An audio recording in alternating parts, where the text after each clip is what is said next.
गिजा pyramid से 22 kilometre दूर सकारा का एंशिएंट कब्रिस्तान आता है। इस कब्रिस्तान में एंशिएंट इजिप्शियन के शाही खानदान के लोगों को ही दफन किया जाता था। जब इस एरिया को स्कैन किया गया तो साइंसदान ये देखकर हैरान हो गए कि जमीन से कई फीट नीचे तक चैम्बर्स बने हुए हैं। सबसे पहले शाफ्ट आता है और इस शाफ्ट से काफी नीचे एक सर्कल में कई चैम्बर्स दिखाई देते हैं। आखिर उन चैम्बर्स में क्या छुपा था? क्या वहां मम्मीज के साथ बहुत बड़ा खजाना दफन था? क्योंकि उस वक्त लोग मम्मीज के साथ उनके खजाने को भी दफन करते थे। इसके बारे में जानने की जिम्मेदारी एक आर्कियोलॉजिस्ट रमदान हुसैन ने उठाई। काफी खुदाई करने के बाद वो अपनी टीम के साथ उन चैम्बर्स तक पहुंच गया और फिर उसने एक चैम्बर को खोला। इस चैम्बर के अंदर 2 ताबूत पड़े थे, जिनमें एक की शेप इंसानी जिस्म जैसी थी और दूसरे की शेप एक बॉक्स जैसी थी।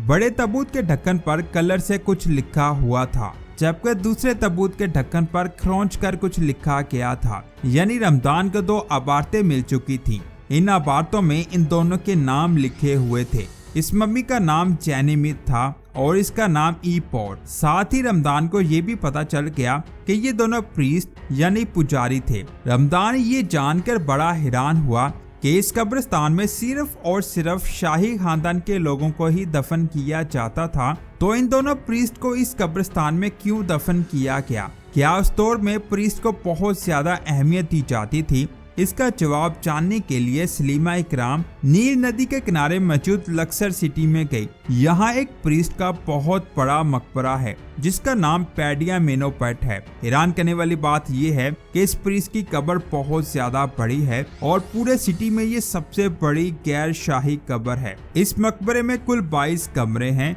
यहाँ बहुत सारी अबारतें लिखी हैं और इस मकबरे को कलर भी किया गया है। इन चीजों को देखकर सलीमा का कहना है कि शायद उस दौर में प्रीस्ट को बहुत ज्यादा रुतबा दिया जाता था। जब सलीमा ने यहाँ लिखी अबारतों को पढ़ा तो उसने कहा उस वक्त प्रीस्ट ना सिर्फ मजहब से जुड़े थे बल्कि वो सियासी भी थे और कारोबार भी करते थे। ये अक्सर ऐसे लोगों से मिलते थे जिनके पास बहुत पैसा था, जिसकी वजह से इन पुजारियों ने बहुत ज्यादा दौलत इकट्ठी की और ये बहुत अमीर बन गए। तो हो सकता है कि जैनीमिट को इसलिए यहाँ दफन किया गया हो कि ये बहुत ज्यादा अमीर था। लेकिन रमदान इस मम्मी के बारे में मजीद जानना चाहता था और साथ उसके माइंड में ये भी सवाल आ रहा था कि इन दोनों प्रीस्ट को एक ही चैम्बर में क्यों दफन किया गया। इन सभी सवालों के बारे में जानने के लिए रमदान इस बड़े ताबूत को खोलने का फैसला किया। लेकिन ताबूत को खोलने से पहले उसने इसके ऊपर कलर से लिखी अबारत को कपड़े से ढांप दिया ताकि इसका कलर खराब ना हो। इस ताबूत के ढक्कन के चारों तरफ कारा लगा हुआ था।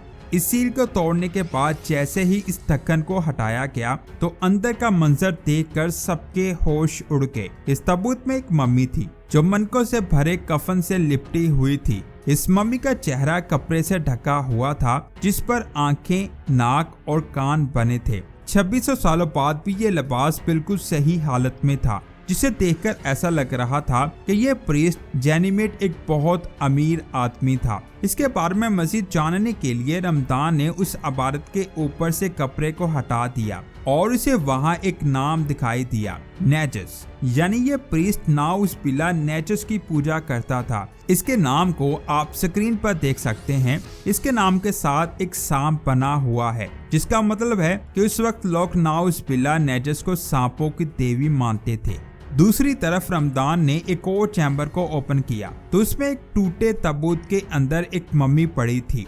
जब रमदान ने इसके चेहरे को देखा तो कपड़े के नीचे उसे एक ऐसी चीज दिखाई थी जिसे देखकर वो हक्का बक्का रह गया, क्योंकि रमदान को मम्मी के चेहरे के ऊपर चांदी से बना हुआ एक मास्क मिल गया था, जो रमदान के लिए बहुत बड़ी डिस्कवरी थी, क्योंकि ऐसी कोई चीज साइंसदानों को 100 साल बाद मिली थी। इससे पहले 1922 में टूटनखामुन के खजाने को फंड किया गया था। इस मास्क के अलावा उस मम्मी के ताबूत पर भी लिखा था कि ये एक प्रीस्ट है और ये भी नाउजुबिल्लाह नेजस की पूजा करता था। यानी साइंसदानों को दो मम्मीज मिली जो नाउजुबिल्लाह नेजस की पूजा करते थे, जिसको वो नाउजुबिल्लाह सांपों की देवी मानते थे। इन दोनों के चैम्बर्स को खोलने के बाद साइंसदानों ने एक और चैम्बर्स को खोल दिया। इस चैम्बर से एक मम्मी मिली जिसके साथ कई छोटे जार पड़े हुए थे। जब रमदान ने उन जार्स को देखा तो उसे एक नाम दिखाई दिया जो था डीडी पास्टेड। ये नाम जैनीमेद के ताबूत पर भी लिखा हुआ था जो उसकी माँ का नाम था। यानी ये मम्मी जैनीमेद की माँ की थी जिसको उसके बिल्कुल साथ ही दफन किया गया था। रमदान जार्स को देखकर बहुत ज्यादा हैरान था क्योंकि अक्सर चैम्बर से सिर्फ और सिर्फ 4 जार्स मिलते थे, लेकिन इस चैम्बर से 4 नहीं बल्कि 6 जार्स मिले थे, जिनमें 4 का साइज बड़ा था जो ऑलमोस्ट अक्सर चैम्बर में मौजूद होते, लेकिन 2 का साइज छोटा था और ये दोनों जार सेंटर में दोनों तरफ पड़े हुए थे। आखिर इन जार्स के अंदर क्या था और इस मम्मी के साथ 2 एक्स्ट्रा जार्स क्यों रखे गए? इन सवालों के बारे में जानने के लिए इन चीजों को म्यूजियम में भिजवा दिया गया। जब साइंसदानों ने 2 छोटे जार्स को स्कैन किया तो वो ये देखकर चौंके कि इन दोनों छोटे जार्स में डीडी पास्टेड की बॉडी के अज़ा मौजूद हैं। जी हाँ, आपने बिल्कुल सही सुना। साइंसदान का मानना है कि हो सकता है इनमें किडनी या ब्रेन रखा हो, लेकिन उन्हें कंफर्म नहीं पता क्योंकि इतने सालों से ये अज़ा टिश्यू बन चुके हैं। बाकी जो बड़े जार्स हैं साइंसदानों ने उन्हें स्कैन नहीं किया। उनको यकीन है कि इनमें भी कोई ना कोई इंसानी अज़ा मौजूद हो सकते हैं। अब सवाल ये आता है कि इस मम्मी के अज़ा को इस जार में क्यों रखा गया? असल में जितनी भी मम्मीज डिस्कवर हुई हैं उनमें साइंसदानों ने एक चीज देखी है कि जो जितना ज्यादा अमीर होता है उसे उतने अच्छे तरीके से दफन किया जाता है। इसीलिए हो सकता है ये मम्मी बहुत ज्यादा अमीर हो क्योंकि इसके साथ 2 एक्स्ट्रा जार्स को दफन किया गया, जिससे पता चलता है कि एंशिएंट इजिप्शियन में औरतें कितनी ज्यादा पावरफुल और अमीर थीं। इसके बाद बारी थी मास्क को स्टडी करने की। इसे भी म्यूजियम में लाया गया था। ये मास्क एक प्रीस्ट की कब्र से मिला था। उस दौर में ये मास्क बहुत ज्यादा कीमती था क्योंकि उस दौर में सोना तो आसानी से मिल जाता, लेकिन चांदी को बाहर से मंगवाया जाता था, जिसकी वजह से एंशिएंट इजिप्शियन में चांदी सोने से 2 गुना ज्यादा महंगी हुआ करती थी। और किसी प्रीस्ट की मम्मी से ऐसी चीज मिलने का मतलब है कि वो प्रीस्ट बहुत ज्यादा अमीर हुआ करता था। रमदान मजीद जानना चाहता था कि ये मास्क किन चीजों से मिलकर बना है। जब इस पर एक्सरे डालकर चेक किया गया तो रिजल्ट देखकर सबके होश उड़ गए। इसमें 2 चीजें मिली, एक सोना और एक चांदी।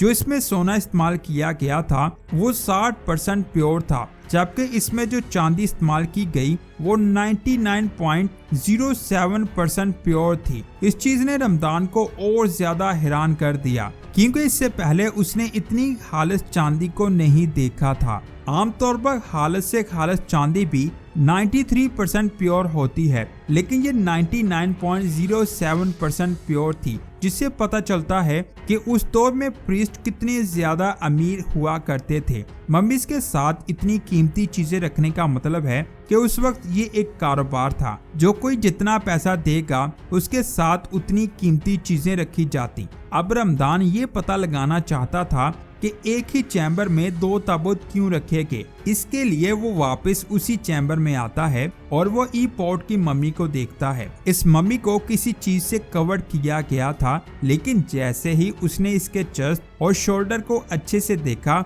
तो वो सोच में पड़ गया। इस ताबूत के ढक्कन पर इसका नाम लिखा था और साथ ये भी लिखा था कि ये नेजस का प्रीस्ट था, जिससे लगता है कि ये एक आदमी है। लेकिन इसके चेस्ट को देखने के बाद रमदान को लगा कि ये आदमी नहीं बल्कि औरत लग रही है। जी हाँ, असल में रमदान ने देखा कि इसके लेफ्ट बाजू को मोड़कर चेस्ट पर रखा गया है, जबकि दूसरे बाजू का हाथ नीचे की तरफ रखा हुआ है। रमदान के मुताबिक इस तरह से ऊंचे दर्जे की औरतों को दफनाया जाता था, यानी जिस मम्मी को सब कई महीनों से आदमी समझ रहे थे, असल में वो औरत लग रही है। इस बात को कंफर्म करने के लिए रमदान ने इस मम्मी का एक्सरे करवाने का फैसला किया। जब इसका एक्सरे किया गया तो ये बात क्लियर हो गई कि ई पॉट एक आदमी नहीं बल्कि एक औरत प्रीस्ट थी। इसके बाद रमदान ने उस मम्मी को भी देखा जिसके चेहरे पर सिल्वर मास्क रखा था। उसका बाजू भी मोड़ कर चेस्ट पर रखा हुआ था, जिससे कंफर्म हो गया कि ये भी एक औरत है। इन तीनों औरतों की मम्मी को देखकर ऐसा लगता है कि ये तीनों औरतें बहुत ज्यादा अमीर थीं। यानी उस दौर में औरतें और प्रीस्ट बहुत ज्यादा पावरफुल और अमीर हुआ करती थी, इसीलिए इनको इस कब्रिस्तान में दफन किया गया। और ये सारे प्रीस्ट नाउज़बिल्लाह नेजस की पूजा करती थी। अब रमदान के माइंड में एक और सवाल आ रहा था कि क्या जेनिमिट एक औरत है या मर्द। इस बात को बताने वाला इन्हें कोई भी सबूत नहीं मिला कि ये एक औरत है या मर्द। वीडियो के शुरू में मैंने शाफ्ट K-47 की बात की थी। साइंसदान का कहना है कि हो सकता है यहाँ उस आदमी की मम्मी रखी हो जिसे ये लोग नाउज़बिल्लाह पूछते थे, लेकिन अभी भी उसकी रिसर्च जारी है। ये कौम इतनी ज्यादा इंटेलिजेंट थी, लेकिन ये नाउज़बिल्लाह शिर्क करते थे और अल्लाह ने इनको तबाह बर्बाद कर दिया। इसके बाद बात करते हैं एक और हैरानकुन चाइनीज एंशिएंट टेक्नोलॉजी की। दूसरी सदी में चाइना का सबसे बड़ा खौफ था अर्थक्वेक। ये अचानक आते और शहरों को तबाह कर देते, जिनमें हजारों लोग मर जाते। एक दिन शाही महल के बीच एक अजीब चीज रखी गई जिसके चारों तरफ ड्रैगन बने हुए थे और हर ड्रैगन के मुंह में एक बॉल थी। ड्रैगन के नीचे 8 मेंढक बने हुए थे। जिस डायरेक्शन में जलजला आता उसी डायरेक्शन पर मचू ड्रैगन के मुंह से बॉल मेंढी के मुंह में गिर जाता, जिससे लोगों को पता चलता था कि मुल्क के फलां हिस्से में जलजला आया है। इस मशीन को जहंग ने बनाया था। शुरू में लोगों ने उसका बहुत मजाक उड़ाया, लेकिन जब एक दिन ड्रैगन के मुंह से बॉल मेंढी के मुंह में गिर गई तो सच में अर्थक्वेक आया था और उस साइड पर बहुत तबाही हुई थी। जहंग ने एक ही मशीन बनाई थी। उसके मरने के बाद लोगों ने इस जैसी बहुत सारी मशीनें बनाने की कोशिश की, लेकिन वो इस जैसी एक भी मशीन नहीं बना पाए। इसके बाद बात करते हैं इस टेम्पल की दीवारों पर एंशिएंट इजिप्शियन की जुबान में बहुत कुछ लिखा हुआ था। इस जुबान को हायरोग्लिफिक्स कहा जाता है। इस जुबान में आज से 4500 साल पहले एंशिएंट इजिप्शियन के किंग्स और वहाँ के लोगों की काफी डिटेल लिखी हुई है। एक फीमेल आर्कियोलॉजिस्ट इस जुबान को अच्छे से समझने के लिए दीवारों की मुख्तलिफ तस्वीरें खींच रही थी कि अचानक उसका पाँव एक छोटे से पत्थर के टुकड़े से टकरा गया। जब उस साइंटिस्ट ने उस टुकड़े को उठाया तो उसे पता चला ये टुकड़ा दीवार से टूटकर नीचे गिरा हुआ था। जब उसने उस पत्थर को उठाकर दीवार पर रखा तो उसकी नजर दीवार पर बने इन सिंबल पर गई, जिनको देखकर वो हक्की भक्की रह गई। सामने बने सिंबल को देखकर उसे अपनी आंखों पर यकीन नहीं हो रहा था। दीवार पर बनी तस्वीरों में एक फाइटर प्लेन जैसे सिंबल की तस्वीर को आप साफ साफ देख सकते हैं। इसके साथ एक हेलीकॉप्टर, यॉट और उसके नीचे आप सबमरीन की तस्वीर को भी देख सकते हैं। साइंसदान हैरान थे कि जिन चीजों की तस्वीरों को वो दीवार पर देख रहे हैं वो चीजें आज से 100 साल पहले इजाद हुई थी। तो 4500 साल पहले के लोगों ने सेम टू सेम वैसे ही तस्वीरें कैसे बना दी। साइंसदान का कहना था कि प्लेन, हेलीकॉप्टर और सबमरीन की तस्वीरों को आसानी से पहचाना जा सकता है, लेकिन उनको समझ नहीं आ रही थी कि इन तस्वीरों के आसपास बनी तस्वीरें किन चीजों की हैं। क्या ये ऐसी टेक्नोलॉजी है जिनके बारे में हम इंसानों को नहीं पता, जिनको उस वक्त के लोग इस्तेमाल करते थे। साइंसदान का कहना है कि ये तस्वीरें इस बात की तरफ इशारा करती हैं कि हो सकता है एंशिएंट इजिप्शियन के लोग बहुत ज्यादा एडवांस हो। इसके बाद बात करते हैं एंशिएंट बैटरी की। ये इराक से मिलने वाला मिट्टी से बना हुआ बर्तन है जिसके अंदर तांबे की रॉड और लोहे का सिलेंडर था और इन दोनों के बीच लिक्विड था जिसे एसिड माना गया। शुरू में सबने इसे एक नॉर्मल बर्तन समझा, लेकिन एक साइंसदान को शक हुआ कि ये एक बैटरी हो सकती है, इसीलिए उसने इसमें सिरका डाला तो इससे सच में बिजली पैदा हो गई। साइंसदान के मुताबिक ये बर्तन पार्थियंस या संसानिया के दौर का है, लेकिन इसकी एग्जैक्ट तारीख के बारे में किसी को नहीं पता। ये तकरीबन 1 वोल्ट की बिजली पैदा कर सकता है, जो आज की AAA बैटरी के बराबर है। लेकिन सोचने वाली बात ये है कि ये बिजली किस मकसद के लिए इस्तेमाल होती थी। कुछ साइंसदान का कहना है कि ये बैटरी मेटल्स पर गोल्ड या सिल्वर की कोटिंग करने के लिए इस्तेमाल होती थी। इस थ्योरी के पास से सपोर्ट मिलता है कि एंशिएंट इजिप्ट और दूसरी सिविलाइजेशन को मेटल्स पर गोल्ड या सिल्वर चढ़ाने का तरीका मालूम था और मुमकिन है कि पार्थियंस या संसानियन के लोग भी मिलती जुलती टेक्निक यूज करते होंगे,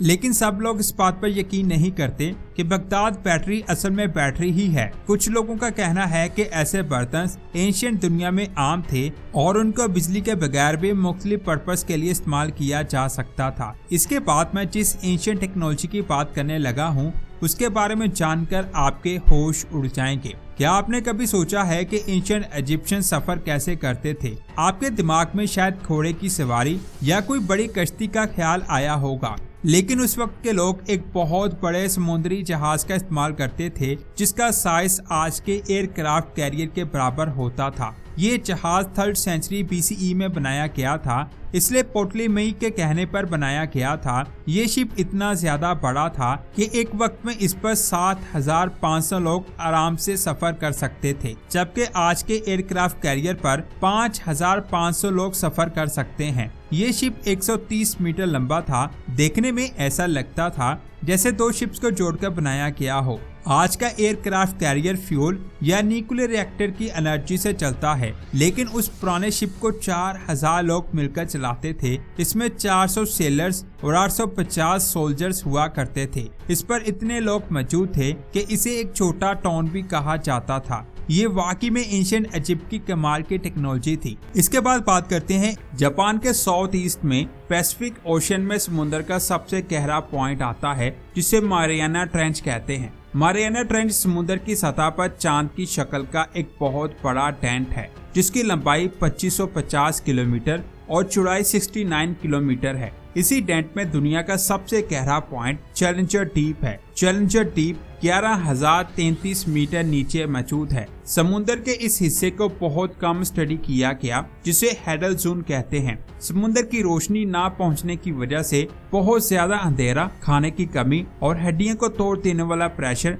इस बात का सबूत है कि यहाँ पर किसी भी जानदार का जिंदा रहना इम्पॉसिबल है। इतने ज्यादा प्रेशर की वजह से पहले ये समझा जाता था कि यहाँ इंसान नहीं पहुँच पाएगा, लेकिन 19वीं सदी में एक वाकया हुआ जिसने इस कंसेप्ट को हमेशा के लिए बदल दिया। 1875 में HMS चैलेंजर नामी एक शिप समुद्र में सफर कर रहा था। इस पर सवार लोग समुद्र का सबसे गहरा पॉइंट फाइंड कर रहे थे। एक जगह पहुंचकर उन्होंने रस्सी से एक भारी चीज बांधी और समुद्र में फेंक दी। वो रस्सी काफी देर तक नीचे जाती रही, लेकिन वो डीपेस्ट पॉइंट नहीं आया। और ऐसा पहली बार हुआ था कि समुद्र की सतह तक पहुंचने से पहले ही उनकी रस्सी खत्म हो गई। इस खबर ने पूरी दुनिया को हैरान कर दिया। ये पॉइंट इतना ज्यादा गहरा था कि यहाँ जाना आसान नहीं था। फिर 1960 में 2 लोगों ने यहाँ जाने का प्लान बना लिया। उन्होंने ये सफर ट्रिस्ट नामी एक सबमर्सिबल में बैठकर तय किया। इस सारे सफर में उनको 5 घंटे जाने में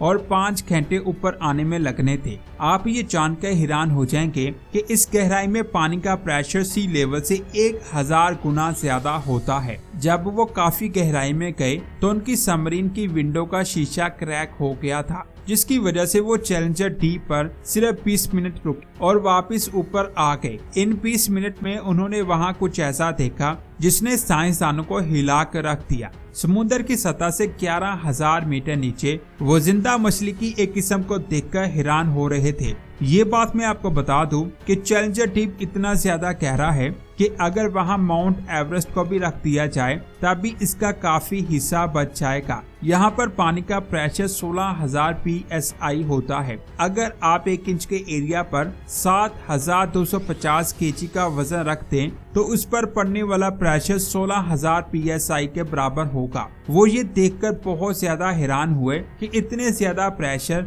और अंधेरे में लाइफ कैसे पॉसिबल हो सकती है। इतने ज्यादा प्रेशर वाले एरिया में जाकर उसे स्टडी करना बहुत ज्यादा खतरनाक होता है, क्योंकि यहाँ पर जाने वाली चीज प्रेशर की वजह से या तो फट जाएगी या पिचक जाएगी। इसीलिए 1996 में जापान ने एक रोबोट को तैयार किया जिसे काइको नाम दिया गया। इस मिशन को काइको मिशन का नाम दिया गया, जिसमें इस रोबोट को चैलेंजर डीप तक भेजकर वहां से सैंपल्स कलेक्ट करके वापस सतह पर लाना था। उसी रोबोट ने सतह के कुछ सैंपल्स को कलेक्ट किया, जिनको जब स्टडी किया गया तो पता चला कि कि समुद्र का बॉटम अजीब किस्म के बैक्टीरिया से भरा हुआ है। ये ऐसे बैक्टीरिया हैं जिनको आज से पहले कभी नहीं देखा गया था। इन बैक्टीरिया को स्टडी करने से पता चला कि ये बैक्टीरिया की एक किस्म है जो हाई प्रेशर में जिंदा रह सकती है। जमीन पर पौधे पानी, कार्बन डाइऑक्साइड और सूरज की रोशनी से एनर्जी बनाते हैं, लेकिन समुद्र की गहराई में जिंदगी इन बैक्टीरिया की वजह से पॉसिबल है। ये बैक्टीरिया कार्बन डाइऑक्साइड और पत्थरों के मिनरल्स को ऑब्जर्व करके एनर्जी और ऑक्सीजन बनाते हैं। इस प्रोसेस को केमोसिनेथिसिस कहा जाता है। ये नोटिस किया गया कि इन बैक्टीरिया की वजह से बनने वाली एनर्जी से समुद्र के इस हिस्से में मौजूद दूसरे जानदार एनर्जी हासिल करते हैं। ये बात मैं आपको बता दूं कि इस जगह सबसे ज्यादा गहराई में रहने वाली मछली को भी देखा गया है, जो एक स्नेल फिश है। ये हैडल जोन में रहती है, इसीलिए इसे हैडल स्नेल फिश भी कहा जाता है। इसकी लंबाई 12 इंच और चौड़ाई 3 इंच है। इतने छोटे साइज के बावजूद ये अपने जिस्म पर बहुत ज्यादा प्रेशर बर्दाश्त करती है। साइंसदानों की कैलकुलेशन के मुताबिक इस फिश की बॉडी हर वक्त 1,70,000 केजी वजन को बर्दाश्त कर रही होती है। अल्लाह अकबर। मिसाल के तौर पर एक बोइंग जहाज का वजन 1,68,000 किलोग्राम होता है और एक ट्रेन के इंजन का वजन 1,50,000 केजी होता है। इस चीज ने साइंसदान को बहुत ज्यादा हैरान किया कि इतनी छोटी सी मछली इतना ज्यादा वजन कैसे बर्दाश्त करती है। इस चीज के बारे में उन्होंने बहुत जानने की कोशिश की, लेकिन वो आज तक इसके बारे में नहीं जान पाए। असल में वहाँ जाकर स्टडी करना आसान नहीं है, और अगर इस फिश को या दूसरे जानदार को समुद्र से निकाल कर ऊपर लाया जाए तो वो प्रेशर की कमी की वजह से फट जाएंगे। अगर आज की वीडियो आपको अच्छी लगी है तो इसे लाइक और शेयर लाजमी करें और हमारे चैनल को सब्सक्राइब करके बेल आइकन को प्रेस करें। मिलते हैं एक और शानदार वीडियो में। अपना बहुत सारा ख्याल रखें। अल्लाह हाफिज।